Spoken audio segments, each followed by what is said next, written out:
राम राम जी। सारा ने वीडियो अच्छी लगे तो वीडियो ने लाइक शेयर सब्सक्राइब जरूर करियो भाई। बहुत अच्छी कहानी है। एक गुरुकुल में बहुत सारे बच्चे पढ़ा करते थे। इनमें से दो बच्चों में गहरी दोस्ती थी। ये दोनों ही बच्चे गुरुकुल के सबसे होशियार बच्चे थे। एक दिन उस गुरुकुल में उनके आचार्य दोनों को घुमाने बाहर ले गए। घूमते हुए वे तीनों एक खूबसूरत बाग में पहुंच गए। वह तीनों वहां आसपास की प्राकृतिक शोभा का आनंद ले रहे थे। तभी उन लोगों की नजर आम के एक पेड़ पर पड़ी। उन्होंने देखा कि वहां एक बालक डंडा लेकर आया और पेड़ के तने पर डंडा मारकर फल तोड़ने लगा। आचार्य ने अपने साथ आए दोनों बच्चों से आम के पेड़ की तरफ इशारा करते हुए पूछा, क्या तुम दोनों ने यह दृश्य देखा?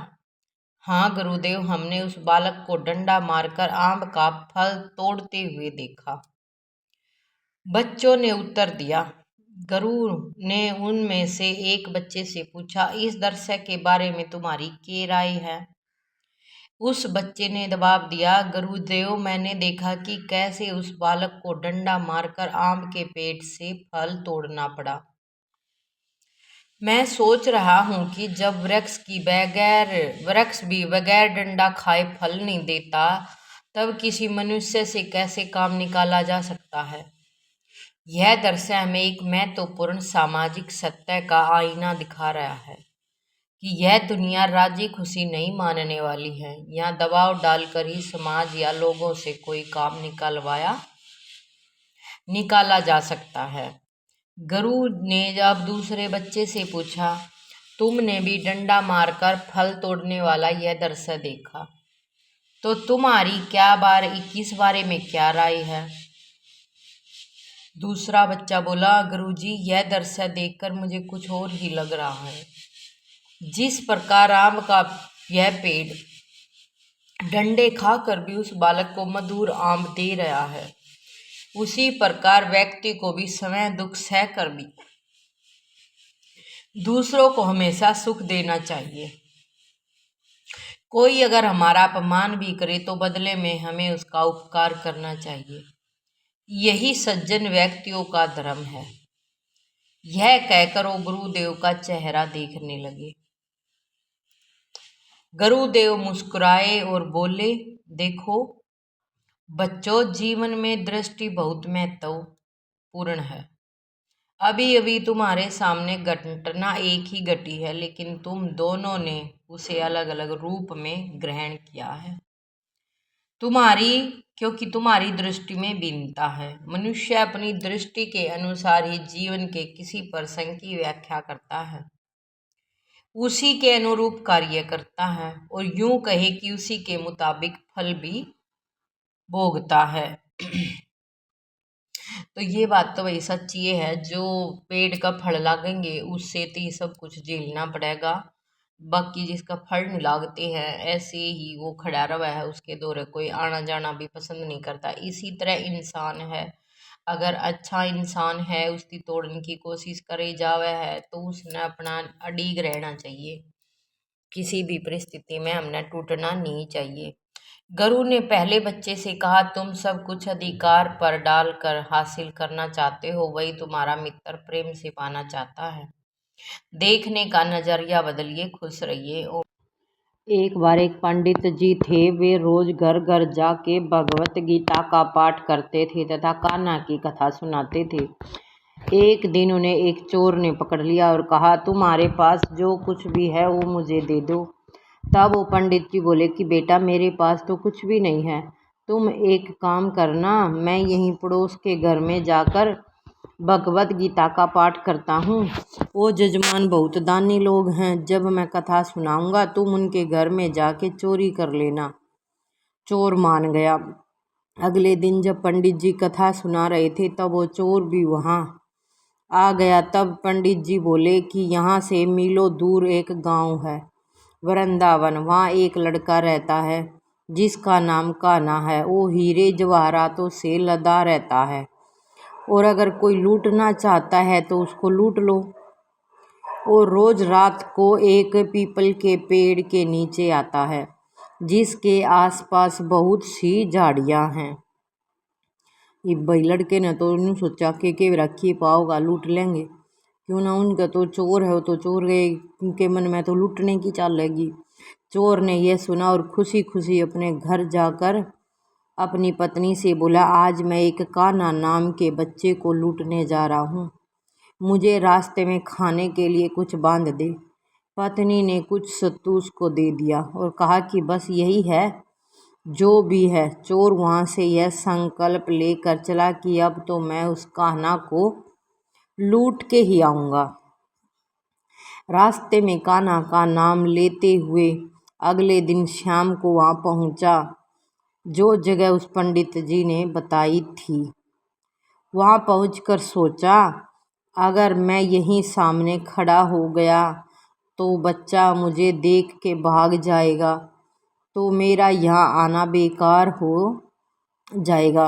इसलिए उसने सोचा, क्यों न पास वाली झाड़ियों में ही छुप जाऊं। वो जैसे ही झाड़ियों में घुसा, झाड़ियों से कांटे उसे चुभने लगे। उस समय उसके मुख से एक ही आवाज़ आई, कान्हा कान्हा।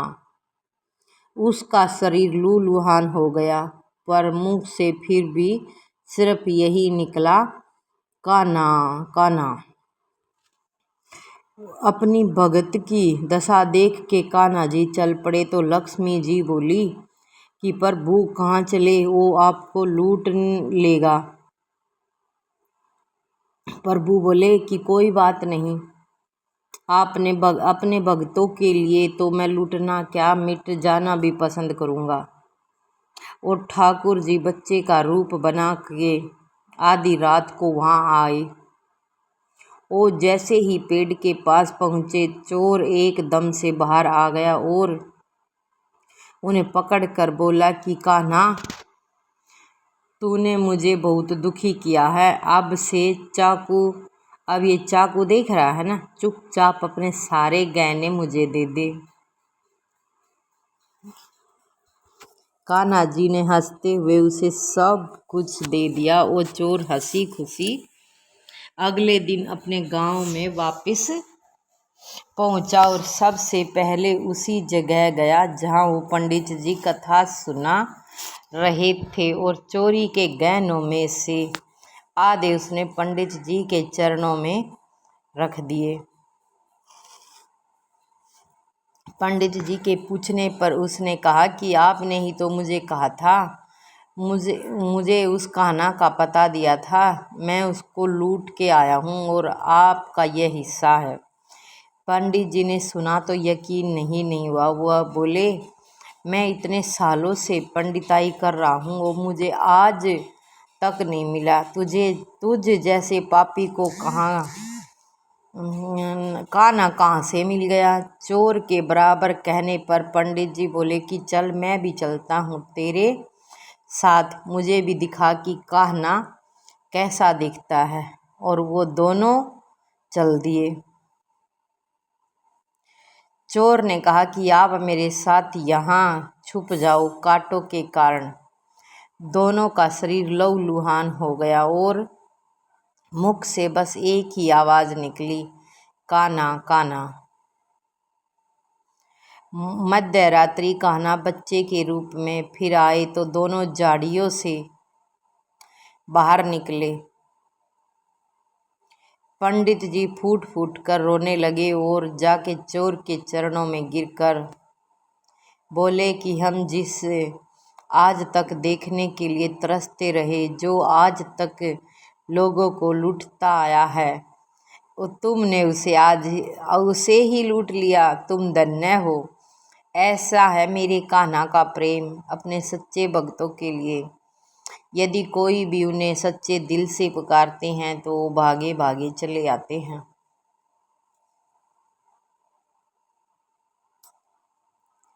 अगर कहानी अच्छी लगी हो ना तो वीडियो ने लाइक शेयर सब्सक्राइब जरूर कर दियो। तो भाई ज़रूरी ना है कि मंदिर में बैठ कर नहा धोकर न रमना वो करना चाहिए। राम राम जी। वीडियो अच्छी लगे तो वीडियो ने लाइक शेयर सब्सक्राइब जरूर करियो भाई। वशीकरण मंत्र, किसी ने अपने वश में करण का मंत्र इतना आसान बताऊंगी कि किससे दुश्मन ने भी चाहे अपने बस में करके कोई काम करवा लियो हम। पर वो थारे बस में हो जाएगा, कदे भी वो थारे बस तक छुटेगा नहीं। तो ध्यान से सुनियो, पूरी वीडियो ने देखियो, जब बे बेरा पाटेगा बीच में तो छोड़ दी तो फिर नहीं ना सोचो काम बन जाएगा। तो सुनो, दुनिया में गुरु लोग अपने अपने अलग अलग मंत्र देते हैं। कोई तो दूसरों को वश करने के भी कैसे कैसे वशीकरण मंत्र देते हैं। फलाने मंत्र को जपने से जिसे चाहे वश में कर सकते हो। यह रिवाज कहाँ से निकला? परमात्मा जो नई सृष्टि रचने वाला है वही पहले पहले मंत्र देते हैं, मन मना भव। इसका नाम यह वशीकरण मंत्र अर्थात मन को वश में करके माया पर जीत पाने का मंत्र है। इस मंत्र द्वारा किसी मनुष्य को नहीं बल्कि अपने आप को, स्वयं को मन के वश करना है। परमात्मा कहते हैं मन मना भाव अर्थात मन में को मुझ में लगाओ। मन मना भाव के वशीकरण मंत्र से ही माया पर जीत पाया जा सकता है। यही मंत्र सब कोई दिलाना है। यह मूल मंत्र महामंत्र परमात्मा ही देते हैं, जिसका वर्णन गीता में भी है। यह मंत्र कोई अंदर में जपना नहीं है, इसे तो समझना है, धारण करना है, मन को परमात्मा में लगाना है। मन को वश में कर जब पतित पावन परमात्मा में लगा ले तो मन दुनिया से व्यर्थ से हट शुद्ध पवित्र हो जाता है। अतः किसी को भी समझाओ तो यह बुद्धि में बिठाना है, बेहद के पतित पावन बाप को याद करो। वही सबका सदगति दाता, वही पवित्रता और सुख शांति का दाता है। मन परमात्मा से लग जाए तो फिर किसी को वश करने की आवश्यकता ही नहीं रह जाती। भगवान ही मिल गया तो फिर और क्या बाकी रह गया। वीडियो अच्छी लगी हो तो वीडियो ने लाइक शेयर सब्सक्राइब जरूर करियो। तो एक यो मंत्र है, हर किसी को अपने वश में करने का। भगवान को अपने वश में कर लो तो सब हमारे अपने आप